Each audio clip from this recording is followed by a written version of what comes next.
Hi guys, இன்றைக்கி நம்ம இந்த வீடியோவில் என்ன பார்க்க போகிறோம்னா ஒரு வேறு லெவலில் பட்டாணி குருமா தான் பார்க்க போகிறோம். கண்டிப்பாக ட்ரை பண்ணி பார்த்துட்டு எப்படி இருந்துச்சுன்னு கமெண்ட் பண்ணுங்கள். அதுக்கு ஒரு கப் அளவுக்கு பட்டாணி, அப்புறம் உருளைக்கிழங்கு, 3 பெரிய சைஸ் வெங்காயம், 3 பெரிய சைஸ் தக்காளி, கொஞ்சமாக கருவேப்பிலை, அப்புறம் ஒரு பச்சை மிளகாய் எடுத்திருக்கேன். இப்போ ஒரு பேன் எடுத்திருக்கேன்.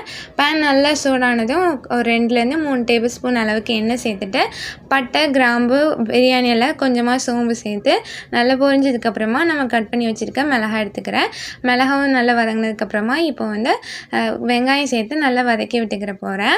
இது வந்து ரொம்பவே நல்லா இருக்கும். I know this will make your special டே.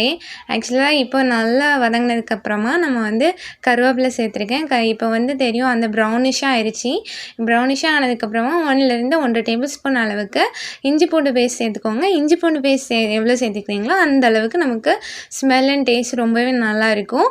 இப்போ வந்து எனக்கு பச்சை வாசனை போயிடுச்சு. இப்போ வந்து நான் வந்து தக்காளி சேர்த்துருக்கேன். தக்காளி சேர்த்ததுக்கப்புறமா கொஞ்சமாக மஞ்சள், தேவையான அளவு உப்பு சேர்த்துருக்கேன். உங்களுக்கு எந்த அளவுக்கு உப்பு வேணுமோ அந்த அளவுக்கு உப்பு சேர்த்துக்கோங்க. இது நல்லா வதக்கி விட்டுக்கோங்க. ஒரு கிரேவி பதத்துக்கு வரணும், அந்த அளவுக்கு வதக்கிக்கோங்க. இப்போ பார்த்திங்கன்னா நல்லாவே கிரேவி பதத்துக்கு வந்துருச்சு. இப்போ நான் என்ன பண்ணிக்க போகிறேன்னா, நம்ம கட் பண்ணி வச்சுருக்க உருளைக்கிழங்கு, பட்டாணி இது 2த்தையும் சேர்த்து நல்லா வதக்கி விட்டுக்கலாம். இது அந்த ஆயிலே ஒரு 5 to 7 மினிட்ஸ் வந்து நல்லா குக் ஆகணும். அப்போ தான் உங்களுக்கு டேஸ்ட் நல்லா என்ஹான்ஸ் பண்ணி கொடுக்கும்.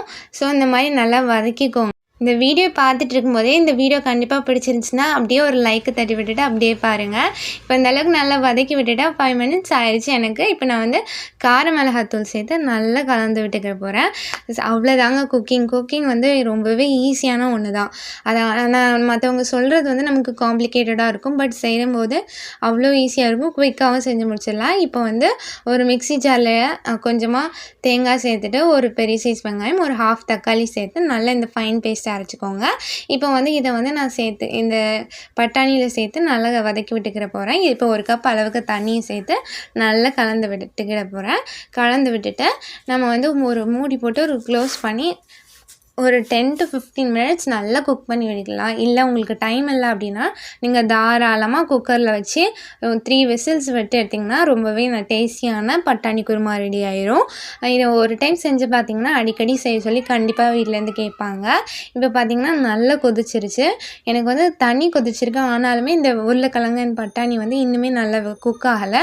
ஸோ நான் வந்து இன்னும் க்ளோஸ் பண்ணி ஒரு 5 to 7 மினிட்ஸ் வந்து நல்லா கொதிக்க விட போகிறேன். இப்போ பார்த்தாலே தெரியும் அந்த கன்சிஸ்டன்சி அண்ட் அந்த குக்காக இருக்கிறது எல்லாமே நல்லாயிருக்கும். நான் வந்து இன்றைக்கி இட்லிக்கு தான் இந்த மாதிரி செஞ்சுருக்கேன். நீங்களும் கண்டிப்பாக ட்ரை பண்ணி பார்த்துட்டு எப்படி இருந்துச்சுன்னு கமெண்ட் பண்ணுங்கள். வீடியோ பிடிச்சிருந்துச்சுன்னா லைக் பண்ணுங்கள், ஷேர் பண்ணுங்கள். கண்டிப்பாக சப்ஸ்கிரைப் பண்ணிக்கோங்க. உங்கள் ஃப்ரெண்ட்ஸ் கூட ஷேர் பண்ணி இந்த டிஷ்ஷை வந்து